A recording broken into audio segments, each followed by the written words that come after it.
Kita dah sampai, Tuan Puteri. Besarnya sekolah ni. Can you please help me with my bags? Awak ingat saya kuliah awak ke? Mana ada.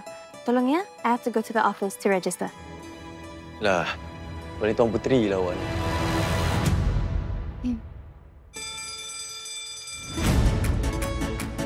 Kenapa rumit baru kita ni pelik ah? Ifa, apa dekat kaki awak? Ada apa? Sampai kau! As long as kita blend in, kita akan selamat. Papa, kita nak balik istana. Istana telah diceroboh.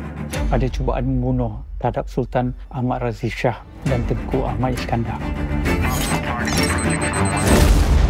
Dah. Jangan kacau dia. Kalau dia orang kacau lagi, beritahu.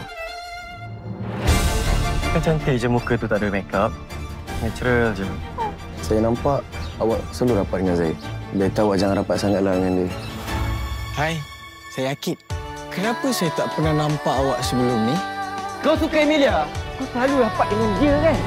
Weh, korang suka Emilia juga ke? Seorang pun Tuan Muiz yang bagi arahan. Jangan bagi tahu sesiapa, termasuklah kawan Tuan Puteri yang bangun tu. tengok tu, Tunku Rafiq Putra. What are you doing here? I datang sini pun untuk protect you. Diorang masih tak jumpa penyerang tu.